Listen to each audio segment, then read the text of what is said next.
Hi all welcome back to my YouTube channel. ಇವತ್ತಿನ recipe kesari bath ಮಾಡ್ತಾಯಿದ್ದೀನಿ. ಇದೇನಪ್ಪ ಇದು ಕೇಸರಿ ಬಾತ್ ಅಂದರೆ ಯೆಲ್ಲೋ ಕಲರ್ ಇದೆ ಅನ್ಕೊತಾ ಇದ್ದೀರಾ? ಸಾರಿ, ನಾನಿಲ್ಲಿ orange colour food colour use ಮಾಡ್ತಾ ಇಲ್ಲ. ಸೊ ಹಾಗಾಗಿ ಸ್ವಲ್ಪ ಅರಿಶಿನ ಪುಡಿ ಹಾಕ್ಕೊಂಡಿದ್ದೀನಿ. ಸೊ ಹಾಗಾಗಿ ಈ ಯೆಲ್ಲೋ ಕಲರ್ ಬಂದಿದೆ. ನೀವು ಬೇಕಿದ್ರೆ ಫುಡ್ ಕಲರ್ ಯೂಸ್ ಮಾಡ್ಕೊಂಡು ಮಾಡ್ಕೊಳ್ಬೋದು. ಸೊ ನೋಡಿ, ಟೆಕ್ಸ್ಚರ್ ನೋಡಿ, ನೀವು ನೋಡ್ತಾ ಇರ್ಬೋದು ಎಷ್ಟು ಚೆನ್ನಾಗಿದೆ ನೋಡಿ, ಎಷ್ಟು ಸಾಫ್ಟಾಗಿ ಬರುತ್ತೆ ಅಂತಂದರೆ ಇದೇ ನೀವು ಸೇಮ್ ನಾನು ಹೇಳೋ ಅಂತಹ ಟಿಪ್ಸ್ ಫಾಲೋ ಮಾಡಿಕೊಂಡು ಸೇಮ್ ಮೆಷರ್ಮೆಂಟ್ ಫಾಲೋ ಮಾಡಿದರೆ ನೀವು ಇಷ್ಟೇ ಸಾಫ್ಟಾಗಿರುವಂತಹ ಕೇಸರಿ ಬಾತ್ ಮಾಡ್ಕೊಂಡು ತಿನ್ಬೋದು. ಸೊ ಬಾಯಲ್ಲಿಟ್ಟರೆ ಮೆಲ್ಟ್ ಆಗುತ್ತೆ, ಅಷ್ಟು ಸಖತ್ತಾಗಿರುತ್ತೆ. ಸೊ ಹಾಗಿದ್ರೆ ಸ್ಟಾರ್ಟ್ ಮಾಡೋಣವಾ? ಸೊ ನೋಡಿ, ಮೊದಲಿಗೆ ನಾನಿಲ್ಲಿ ಒಂದು ಪ್ಯಾನ್ ಇಟ್ಕೊಂಡಿದ್ದೀನಿ. ಅದಕ್ಕೆ ಒಂದು 2 ಸ್ಪೂನ್ ಆಗುವಷ್ಟು ತುಪ್ಪ ಹಾಕ್ಕೊಳ್ತಾ ಇದ್ದೀನಿ. ಸೊ ತುಪ್ಪ ಕಾದು ಅದು ಮೆಲ್ಟ್ ಆದಮೇಲೆ ನಾನು ಇದಕ್ಕೆ ದ್ರಾಕ್ಷಿ ಗೋಡಂಬಿ ಹಾಕ್ಕೊಳ್ತಾ ಇದ್ದೀನಿ. ಸೊ ದ್ರಾಕ್ಷಿ ಗೋಡಂಬಿ ಚೆನ್ನಾಗಿ ಫ್ರೈ ಮಾಡಿಕೊಂಡು ತೆಗೆದಿಟ್ಕೊಳ್ತಾ ಇದ್ದೀನಿ. ಸೊ ಹಾಗೆ ಅದಕ್ಕೆ ಇವಾಗ ಒಂದು 2 ಲವಂಗ ಕೂಡ ಹಾಕ್ಕೊಳ್ತಾ ಇದ್ದೀನಿ. ಸೊ ಲವಂಗನೂ ಅಷ್ಟೇ, ಲವಂಗ ಹಾಕೋದ್ರಿಂದ ತುಂಬಾ ಚೆನ್ನಾಗಿರುತ್ತೆ, ಘಮ ಬರುತ್ತೆ ಒಂದೊಳ್ಳೆ. ಸೊ ನೋಡಿ, ಈಗ ಇದಕ್ಕೆ ನಾನು 2 ಲವಂಗ ಹಾಗೆ 1 ಕಪ್ ಆಗುವಷ್ಟು ನಾನು ಇಲ್ಲಿ ಸಣ್ಣ ರವೆ ಅಂತಿರಲ್ಲ, ಮೀಡಿಯಮ್ ರವೆ, ಸಣ್ಣ ರವೆ, ಬಾಂಬೆ ರವೆ ಅಂತಿರಲ್ಲ, ಸೊ ಅದನ್ನು ನಾನಿಲ್ಲಿ 1 ಕಪ್ ಆಗೋಷ್ಟು ತೊಗೊಂಡಿದ್ದೀನಿ. ಸೊ 1 ಕಪ್ ಅಂದರೆ ಇದೊಂದು ಆಲ್ಮೋಸ್ಟ್ ಒಂದು 100 ಗ್ರಾಮ್ ಇರ್ಬೋದು ಅಂದ್ಕೊಳ್ಳಿ. ಸೊ ಅಷ್ಟು ತೊಗೊಂಡಿದ್ದೀನಿ. ಇದನ್ನು ಚೆನ್ನಾಗಿ ಘಮ ಬರೋವರೆಗೂ ಹುರ್ಕೊಳ್ಬೇಕು. ಸೊ ಲೋ ಫ್ಲೇಮ್ ಅಥವಾ ಮೀಡಿಯಮ್ ಫ್ಲೇಮಲ್ಲೇ ಇಟ್ಕೊಂಡು ಹುರ್ಕೊಳ್ಳಿ, ಸೀದೋಗೋ ಚಾನ್ಸಸ್ ಇರುತ್ತೆ. ಸೊ ಕೈ ಆಡಿಸ್ಕೊತಾನೇ ಇರಬೇಕು ಈ ಥರ. ನೀವು ಬೇಕಿದ್ರೆ ಚಿರೋಟಿ ರವೆನೂ ಯೂಸ್ ಮಾಡ್ಬೋದು, ಬಟ್ ನಾನಿಲ್ಲಿ ಇರಲಿಲ್ಲ. ಸೊ ಹಾಗಾಗಿ ನಾನು ಮೀಡಿಯಮ್ ರವೆ ಯೂಸ್ ಮಾಡ್ತಾಯಿದ್ದೀನಿ.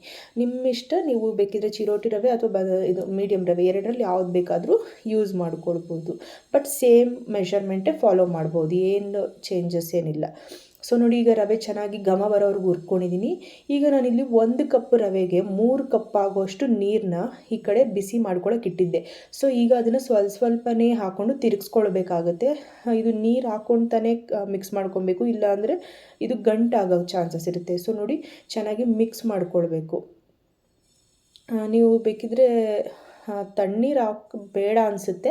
ಏಕೆ ಅಂತಂದರೆ ಇದು ಆಲ್ಮೋಸ್ಟ್ ಬಿಸಿ ಇರುತ್ತಲ್ಲ, ಬಿಸಿ ಇರೋ ರವೆಗೆ ತಣ್ಣೀರು ಹಾಕೋದ್ರಿಂದ ಅಷ್ಟು ಚೆನ್ನಾಗಿ ಬರಲ್ಲ ಟೆಕ್ಸ್ಚರು. ಸೊ ನೀವು ಬಿಸಿ ನೀರು ಕಾಯಿಸ್ಕೊಂಡು ಹಾಕೋದೇ ಬೆಟರು. ಸೊ ನೋಡಿ, ಈಗ ಚೆನ್ನಾಗಿ ಮಿಕ್ಸ್ ಆಗಿದೆ ನೋಡಿ. ಈ ಟೈಮಲ್ಲಿ ನಾನು ಇದಕ್ಕೆ ಒಂದು ಸ್ವಲ್ಪ ಅರಿಶಿನ ಪುಡಿ ಹಾಕ್ಕೊಳ್ತಾ ಇದ್ದೀನಿ. ನೀವು ಬೇಕಿದ್ರೆ ಆರೆಂಜ್ ಕಲರ್ ಫುಡ್ ಕಲರ್ ಬರುತ್ತಲ್ಲ, ಸೊ ಅದನ್ನು ಯೂಸ್ ಮಾಡ್ಕೊಬೋದು. ಸೊ ಹಾಕಿ ಚೆನ್ನಾಗಿ ಮಿಕ್ಸ್ ಮಾಡ್ಕೊಳ್ಳೋಣ.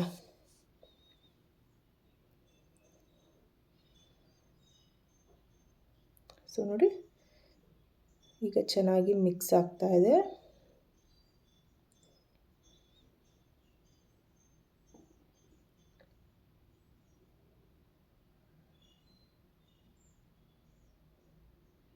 ಒಟ್ಟಿನಲ್ಲಿ ಕೈ ಆಡಿಸ್ತಾನೆ ಇರಬೇಕು ಸ್ವಲ್ಪ ಇದು. ಸೊ ಈಗ ಇದು ಚೆನ್ನಾಗಿ ಮಿಕ್ಸ್ ಆಗಿದೆ ಅಲ್ವಾ? ಇದೇನಿದು ಸಡನ್ನಾಗಿ ಕಲರ್ ಡಾರ್ಕ್ ಆಗೋಯ್ತು ಅಂದ್ಕೊತಾ ಇದ್ದೀರಾ? ಸಾರಿ, ಫ್ಲ್ಯಾಶ್ ಲೈಟ್ ಆಫ್ ಆಗೋಯ್ತು, ಏನು ಬೇಜಾರು ಮಾಡ್ಕೊಬೇಡಿ. ಸೊ ನೋಡಿ, ಇವಾಗ ಅಷ್ಟೇ ಕಲರೇ, ಅದು ಏನು ಜಾಸ್ತಿ ಡಾರ್ಕ್ ಏನು ಬಟ್ ಫ್ಲ್ಯಾಶ್ ಲೈಟ್ ಆಫ್ ಆಗಿರೋದ್ರಿಂದ ನಿಮಗೆ ಕಲರ್ ಜಾಸ್ತಿ ಕಾಣಿಸ್ತಿದೆ ಹೊರತು ಅಷ್ಟೇ. ಈಗ ನೋಡಿ, ನಾನಿಲ್ಲಿ 1 ಕಪ್ ರವೆಗೆ ಇವಾಗ 3/4 ಕಪ್ ಆಗುವಷ್ಟು ಸಕ್ಕರೆ ತೊಗೊಂಡಿದ್ದೀನಿ. ಸೊ ಅದನ್ನು ಹಾಕಿ ಚೆನ್ನಾಗಿ ಮಿಕ್ಸ್ ಮಾಡ್ಕೊಳ್ಳೋಣ. ಇದು ಪರ್ಫೆಕ್ಟ್ ಇತ್ತು ಸ್ವೀಟು. ನಿಮಗೆ ಸ್ವಲ್ಪ ಕಮ್ಮಿ ಬೇಕು ಅನಿಸಿದ್ರೆ ಬೇಕಾದ್ರೆ ಅರ್ಧ ಕಪ್ ಹಾಕ್ಕೊಳ್ಬೋದು. ಸೊ ಬಟ್ ಇಷ್ಟು ಬೇಕೇ ಆಗುತ್ತೆ. ಏಕೆ ಅಂತಂದರೆ ತೀರಾ ಸೆಪ್ಪೆನೂ ತಿನ್ನೋದಕ್ಕಾಗಲ್ಲ, ಹಾಗಂತ ಹೆವಿನೂ ತಿನ್ನೋಕ್ಕಾಗಲ್ವಲ್ಲ. ಸೊ ಸೇಮ್ ಮೆಷರ್ ಹಾಕ್ಬಿಟ್ರೆ ಏನಾಗುತ್ತೆ, ಜಾಸ್ತಿ ಆಗೋಗುತ್ತೆ. ಒಂದು 3/4 ಕಪ್ ಹಾಕಿದ್ರೆ ಸಾಕಾಗುತ್ತೆ ಇವಾಗ. ಸೊ ನೋಡಿ, ಸಕ್ಕರೆ ಹಾಕಿದ್ಮೇಲೆ ಚೆನ್ನಾಗಿ ಕೈ ಆಡಿಸ್ತಾ ಇರಬೇಕು. ಸಕ್ಕರೆ ಚೆನ್ನಾಗಿ ಮೆಲ್ಟಾಗಿ ಅದು ನೀರು ಬಿಡುತ್ತಾ ಇರುತ್ತಲ್ಲ, ಸೊ ಚೆನ್ನಾಗಿ ಸಕ್ಕರೆ ಕರಗೋವರೆಗೂ ಕೈ ಆಡಿಸ್ಕೊತಾ ಇರೋಣ. ಈಗ ಚೆನ್ನಾಗಿ ಮಿಕ್ಸ್ ಆಗ್ತಾ ಇದೆಯಲ್ಲ.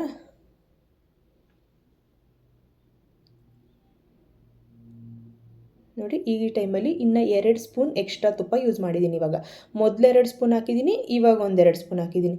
ಟೋಟಲ್ 4 ಸ್ಪೂನ್ ನಾನು ಯೂಸ್ ಮಾಡಿರೋದು ಇಷ್ಟು ಇದಕ್ಕೆ. ಸೊ ನೋಡಿ, ತುಪ್ಪ ಹಾಕ್ಬಿಟ್ಟು ಚೆನ್ನಾಗಿ ಮತ್ತೆ ಮಿಕ್ಸ್ ಮಾಡ್ಕೊಳ್ಳೋಣ. ತುಪ್ಪ ಮತ್ತು ಅದು ಕೇಸರಿ ಬಾತ್ 2 ಇದೆಯಲ್ಲ, ಚೆನ್ನಾಗಿ ಒಂದಕ್ಕೊಂದು ಬೆರ್ಕೊಳ್ಳೋ ಹಾಗೆ ಚೆನ್ನಾಗಿ ಮಿಕ್ಸ್ ಮಾಡ್ಕೊಳ್ಳೋಣ. ಇವಾಗ ಟ್ರಸ್ಟ್ ಮೀ, ಎಷ್ಟು ಸಾಫ್ಟಾಗಿತ್ತು ಅಂತಂದರೆ ರಿಯಲಿ ನೀವು ನೋಡ್ತಾ ಇರ್ಬೋದು, ವಿಡಿಯೋದಲ್ಲಿ ಕಾಣಿಸ್ತಾ ಇದೆ ಅನಿಸುತ್ತೆ ನಿಮಗೆ, ಎಷ್ಟು ಸಾಫ್ಟಾಗಿದೆ ನೋಡಿ. ಅದು ತವ ಬಿಡ್ತಾ ಇದೆ ನೋಡಿ, ಅಷ್ಟು ಚೆನ್ನಾಗಿ ಬರುತ್ತೆ ಟೆಕ್ಸ್ಚರ್ ಇದು. ಸೇಮ್ 1 ಕಪ್ ರವೆಗೆ ನೀವು ನಾನು ಹೇಳ್ದಷ್ಟೇ ಫಾಲೋ ಮಾಡಿ. 1 ಕಪ್ ರವೆಗೆ 3 ಕಪ್ ನೀರು, 3/4 ಕಪ್ ಆಗೋಷ್ಟು ಸಕ್ಕರೆ. ಈ 3 ಟಿಪ್ಸ್ ಗೊತ್ತಿದ್ರೆ ಸಾಕು, ಈ 1 2 3 ರೂಲ್ಸ್ ಗೊತ್ತಿದ್ರೆ ಸಾಕು, ನೀವು ಪರ್ಫೆಕ್ಟ್ ಮೆಷರ್ಮೆಂಟ್ ಇದು ಯೂಸ್ ಮಾಡಿಕೊಂಡು ಒಂದೊಳ್ಳೆ ಕೇಸರಿಬಾತ್ ಮಾಡ್ಕೊಂಡು ತಿನ್ಬೋದು.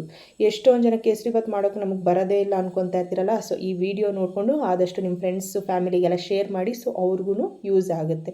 ಸೊ ಇವಾಗ ನೋಡಿ, ನಾನು ಎಲ್ಲ ಚೆನ್ನಾಗಿ ಮಿಕ್ಸ್ ಆದಮೇಲೆ ಇವಾಗ ದ್ರಾಕ್ಷಿ ಗೋಡಂಬಿ ಫ್ರೈ ಮಾಡ್ಕೊಂಡಿದ್ನಲ್ಲ, ಸೊ ಅದನ್ನು ಕೂಡ ಹಾಕ್ಕೊಂಡು ಇವಾಗ ಚೆನ್ನಾಗಿ ಮಿಕ್ಸ್ ಮಾಡಿಕೊಂಡು ಆ ತವ ಬಿಡೋವರೆಗೂ 1-2 ನಿಮಿಷ ಫ್ರೈ ಮಾಡ್ಕೊಂಡು ಅಷ್ಟೇ.